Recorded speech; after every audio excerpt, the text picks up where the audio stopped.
Big Boss Malayalam season 7-ലെ final 5 തീരുമാനമായി. Mid week ഇലക്ഷനിലൂടെ ഒരു മത്സരാർത്ഥി കൂടി പുറത്തായതോടെയാണ് ഇത്. ഒട്ടേറെ പ്രത്യേകതകളോടെ ആരംഭിച്ച ബിഗ് ബോസ് മലയാളം സീസൺ 7-ലെ ഫൈനൽ 5 തീരുമാനമായി. ഫിനാലെ വീക്കിൽ നടന്ന രണ്ടാമത്തെ മിഡ് വീക്ക് എവിക്ഷനിലൂടെയാണ് 6 പേർ ഉണ്ടായിരുന്നിടത്ത് നിന്ന് ഒരു മത്സരാർത്ഥി കൂടി പുറത്തായത്.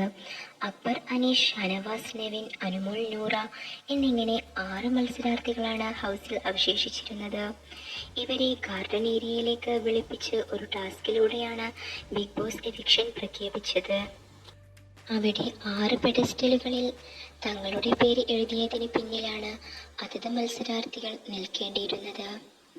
അവരവരുടെ ചിത്രങ്ങൾ ഉപയോഗിച്ചുകൊണ്ടുള്ള ഒരു പസിലാണ് അവർക്ക് പൂർത്തിയാക്കേണ്ടിയിരുന്നത്.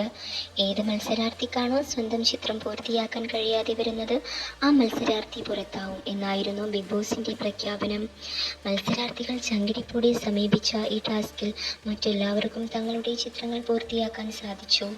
ഒരാൾക്കൊഴികെ നൂറയായിരുന്നു അത്. പാർട്ട്ണറായ ആദ്യത്തെ മിഡ് വീക്ക് എവിക്ഷനിലൂടെ പുറത്തായതിന് തൊട്ടു പിന്നാലെയാണ് അടുത്ത മിഡ് വീക്ക് എവിക്ഷനിലൂടെ നൂറയും പുറത്തേക്ക് പോകുന്നത്. ഇതോടെ സീസണിലെ ഫൈനൽ 5 തീരുമാനമായി. അക്ബർ, ഷാനവാസ്, അനുമോൾ, നെവിൻ, അനീഷ് എന്നിങ്ങനെയാണ് സീസൺ 7-ലെ ഫൈനൽ 5. മുൻ സീസണുകളിൽ നിന്ന് വ്യത്യസ്തമായി ഏതെങ്കിലും ഒരു മത്സരാർത്ഥിക്ക് ഞെട്ടിക്കുന്ന ഭൂരിപക്ഷം വരാത്ത സീസണായിരുന്നു അത്. അതിനാൽ തന്നെ ഫിനാലെയോട് അടുത്ത വാരങ്ങളിൽ പ്രേക്ഷകരുടെ ആവേശവും വർദ്ധിച്ചു. മുൻപ് നടന്ന പല സീസണുകളിലും 50 ദിനങ്ങൾ പിന്നിടുന്ന സമയത്ത് തന്നെ വിജയ് ആരെന്ന കാര്യത്തിൽ ഏറെക്കുറെ തീരുമാനമാവുമായിരുന്നു. അതിനാൽ തന്നെ ഫിനാലെ വീക്ക് അടുക്കുമ്പോൾ ഹൗസിൽ ഇത്രയും മത്സരാവേശം ഉണ്ടാവുമായിരുന്നില്ല. നൂറ ടോപ്പ് 5-ൽ ഉണ്ടാവും എന്ന വിലയിരുത്തലുകൾ ശക്തമായിരുന്നു. എന്നാൽ ഫിനാലെ വീക്കിൽ ആദിലയുടെയും നൂറയുടെയും വോട്ട് സ്പ്ലിറ്റായത് ഫൈനൽ 5-ലേക്ക് എത്തുന്നതിൽ നൂറയ്ക്ക് തിരിച്ചടിയായി. നെവിൻ, നൂറ എന്നിവരെ നോക്കുമ്പോൾ ഫൈനൽ 5-ലേക്ക് എത്താൻ കൂടുതൽ സാധ്യത കൽപ്പിക്കപ്പെട്ടിരുന്നത് നൂറയ്ക്കായിരുന്നു. എന്നാൽ അവസാന ആഴ്ചകളിൽ നെവിന് ഹൗസിലെ പ്രകടനത്തിന്റെ ബലത്തിൽ വോട്ടിങ്ങിൽ വലിയ മുന്നേറ്റം നടത്താനായി. ടിക്കറ്റ് ഫിനാലെ ജയിച്ചതോടെ നൂറയും ഹൗസിലെ മറ്റ് കണ്ടസ്റ്റൻസും നൂറ ഫൈനൽ 5 ഉറപ്പിച്ചു എന്ന നിലയിലാണ് സംസാരിച്ചത്. എന്നാൽ ഫൈനൽ വീക്കിലേക്കുള്ള ടിക്കറ്റാണത് എന്ന് ബിഗ് ബോസ് വ്യക്തമാക്കി.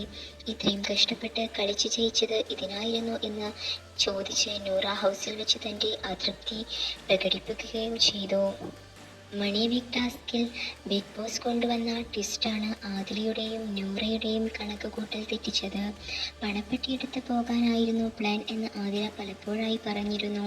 അതിനുശേഷം ആദിലയ്ക്കുള്ള വോട്ട് കൂടി ലഭിച്ച നൂറ ഫൈനൽ 3-ലും എല്ലാം എത്തുന്നതായിരുന്നു ഇവരുടെ പ്ലാൻ. എന്നാൽ ഇരുവർക്കും ഫൈനൽ 5-ലേക്ക് എത്താനായില്ല. അതേസമയം ഫൈനൽ 5-ൽ നിന്ന് കപ്പുയർത്തുന്നത് ആര് എന്ന് അറിയാനുള്ള കാത്തിരിപ്പിലാണ് മത്സരാർത്ഥികളും. സോഷ്യൽ മീഡിയ പോളുകളിൽ 2 പേരുടെ പേരുകളാണ് ഏറ്റവും അധികം ഉയർന്നു കേൾക്കുന്നത്. അത് അനീഷും അനുമോളുമാണ്.